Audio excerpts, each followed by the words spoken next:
What is up, Karatics? Welcome back to the series where I customize and review past DLC and OG vehicles that I never got the chance to because I didn't start making car customization videos till about late 2015. Again, guys, let me know down below in the comments what car from late 2015 and older you guys want me to customize next, and I will make sure to display the most liked vehicle suggestion comment in the next customization video. So in today's video, we're going to be customizing the Invetero Coquette Blackfin. So this car came out with the Ill-Gotten Gains Part 2 update in July of 2015. It has a price of $695,000, which honestly isn't too bad for a DLC car that looks and sounds like this one does, with some decent customization as well. Now, there are many different variants of the Coquette in GTA's history. As we all know, the Coquette is obviously based on the Chevy Corvette mainly, so the first Coquette that was ever introduced in GTA was the Coquette from GTA 4, which was based on the Corvette C5. Fast forward to GTA 5, and we had the Coquette return in the form of a car inspired by the Corvette C7. And through many DLC updates through the years, we have received the Coquette Classic, which is based on the Corvette C2, and the Coquette Blackfin we're reviewing in today's video, which is based on the Corvette C1, and more recently, the Coquette D10, which is based on the Corvette C8. So they've pretty much recreated every generation of Corvette except for the C3, C4, and the C6. I hope we'll one day get those in game and maybe have the GTA 4 Coquette added to GTA 5, but I guess we'll see. But anyways, in terms of the Coquette Blackfin styling, even though it looks like a sports classics car based on its appearance, Rockstar actually placed it in the muscle car class, which I personally find pretty surprising. Now, there are obviously ways you can justify it being in the muscle car class, but I personally would have placed it in the sports classics class. Again, just my opinion. In terms of performance, the Blackfin isn't all that great. It still gets outperformed by the normal Dominator, which you can steal off the street for free, but it's still not a slow car either. And my favorite part of this car is definitely the exhaust note. It has an exhaust note similar to the standard Coquette, but they changed the exhaust note a bit and made it really raspy when you let off the throttle. It's actually pretty amazing that back in 2015, Rockstar was actually trying to put better and unique sounding exhaust notes in some of their cars. These days, most of the newer cars just have the exhaust notes copied and pasted from older ones, which isn't too bad, but I wish they would adjust the exhaust notes of them a bit more to make them more unique. But anyways, as I stated earlier, this car is primarily based on the first generation Corvette. Now, there were many changes made to the C1 back in the late 50s and early 60s, and this car is a combination of most of those changes. Additionally, if we focus on the very strange looking stock wheels that look a little out of place, and some of the other small design cues, you will see that they are almost identical to the custom Corvette C1 that was made by Roadster Shop, which was pretty much a crazy resto modded Corvette C1, which is basically a custom modern car underneath with the older Corvette body design on top of it. It's honestly pretty crazy how much research Rockstar does to make these cars different and unique, combining different ideas from multiple different cars, including custom ones as well. But anyways, let's go ahead and check out the customization of the Coquette based on the Corvette that started it all. What were you looking for? Alright, here we go. Coquette Blackfin. We got armor, we got brakes, we got bumpers. So you have an extended chin spoiler. Then you have a custom chin spoiler which sticks out a lot more. It's a little lower as well, a little more aggressive. Stock bumper is more my taste, but the extended chin spoiler doesn't look too bad. So we're gonna do that one, and pretty cheap too. I mean, only $1,000 for that part. You know, usually these upgrades are very expensive on these cars. Chassis, so you have a roll cage and chassis upgrade, which you can install, which is literally just a roll cage there. Personally, not a fan, especially since we already have those hoops there behind the seats. I feel like this doesn't really look too great with both of those on there.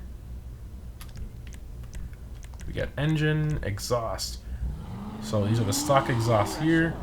I mean, you got side exit exhaust, which doesn't look too bad, but I feel like it doesn't really go with the design of the car, especially how it kind of intersects with that vent area there. I feel like that doesn't look too great. Yeah, personally not a fan of that. Then we have straight exit exhaust, which looks really good. Then you have the dual shotgun exhaust, which gives you the quad exhaust. But you have like this really strange, I mean, that muffler there doesn't really look that great. I feel like that kind of ruins the back end of the car. You kind of have that chrome muffler hanging down there as you're driving it. Personally not a fan, so I'm going to do the straight exit exhaust. It's a lot cleaner.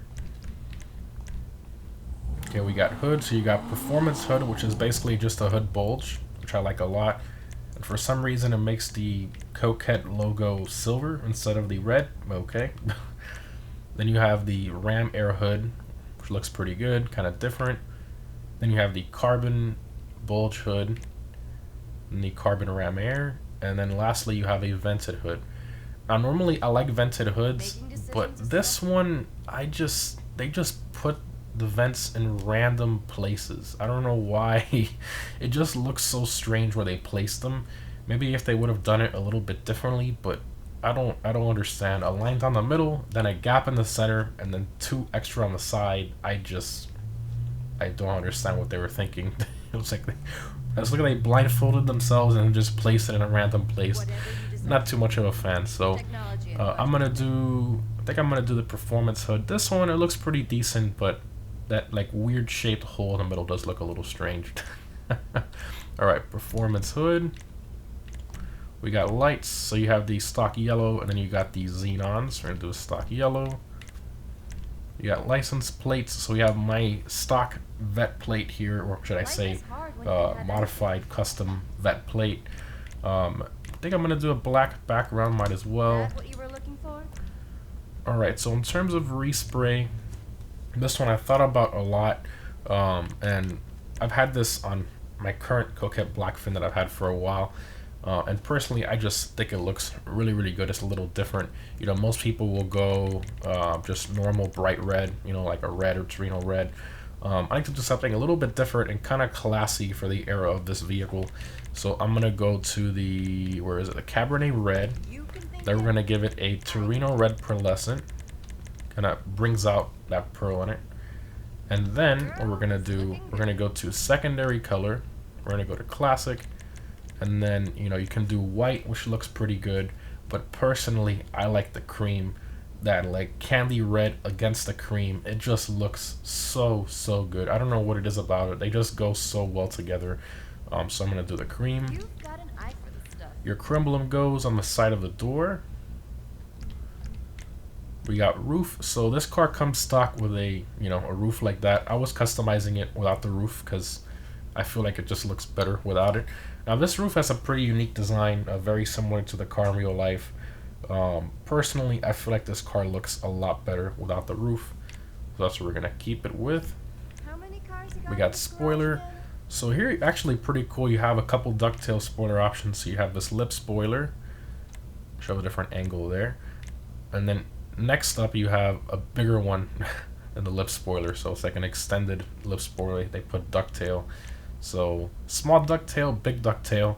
I like the small one. I feel like this one's a little much, you know. Maybe if you're trying to go for like a resto mod look. And I kind of don't like how it goes up at the center. This one's a little more straight edged, which I personally like. So we're gonna do the lip spoiler. Now suspension, I think this thing definitely needs to be lowered all the way, which it doesn't really go that far down. You know, these cars back then, the suspension options didn't really do much. They just went down. I mean, look at the difference between this and this. I mean, it barely goes down. Maybe like, what, 2 inches? Not much. We'll go sports suspension, transmission, turbo. Now wheels. Definitely we're going to get rid of these wheels. You know, this is, you know, if you're trying to go for like a resto mod build, I guess. But that's not what I'm going for. I'm going for more of a classy build with some modern touches like the chin spoiler and the rear spoiler. So let's go ahead and go to wheels. We're going to go to the lowrider category. We're going to go to chrome wheels. Oh, this is muscle, my bad. We go to lowrider category, then we go to this one. And then here we have all the different wheels. Now I went through a bunch of the wheels here, and some people might not agree with me with this choice, But you know, I was gonna do, where are they? I was gonna do these right here, the big worm, which I think kind of fit the design of the car pretty well. But I was leaning a little more towards, where are they? The turbines or the super fins. I figured they go with the look of the car from back then, but after giving it some thought, I feel like they don't really look too great with the car. Maybe with the white walls, the turbines look a little better. But I think I'm gonna stick with the wheels with the center knockoffs there, and the big worms look really good. So we're gonna do that, and then we're gonna spice it up a bit of that, you know, 50s, early 60s era. Where we're going to do the white walls, which I think fits the design of the car very well. And personally, I like how it kind of goes against that cream secondary, kind of like breaks it up a bit, which I like, and it's like a brighter white over the cream. So we're gonna keep that. And that's all the options there. Now, there's no window options. I don't know if it appears if you apply the roof. Let me see here. Let's put the roof really quick and see if the window option appears. Bodywork to match the driver. Actually, oh yeah, look at that. The window option appears when you put the... Okay, that's pretty cool. Now, it makes sense because obviously, you know, the windshield doesn't go tinted. It's just a side and the back. So if you have no roof, you know, you shouldn't have that option there. That's kind of funny. All right, we'll put the roof back. Take it back off. There we go. She looked pretty. And then the window option disappears. That's pretty funny. All right, let's take it for a drive, exit to ground. Always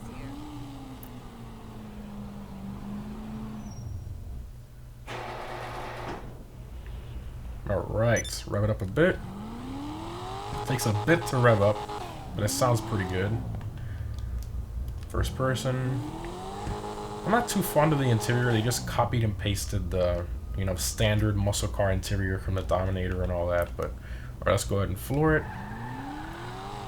Some wheel spin there.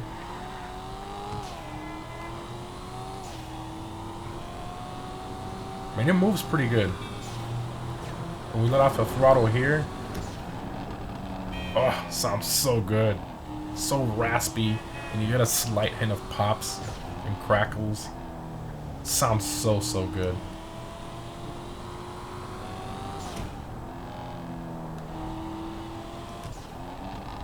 Oh yeah. It sounds so good. Double clutch it there. Oh god. That's why we don't go in first person. I can't really drive that well in first person. Go back in first person, let's see. This guy went back in first person after he said he can't drive in first person. Well, I'm trying it, okay? Alright, back in third person. It moves pretty well, you know. In the muscle car class, obviously you have the Dominator and stuff, you know, it's not going to compete with that. Never really has. It's never had its own, it handles better than the Dominator, but the Dominator is just so much faster, this thing just can't keep up.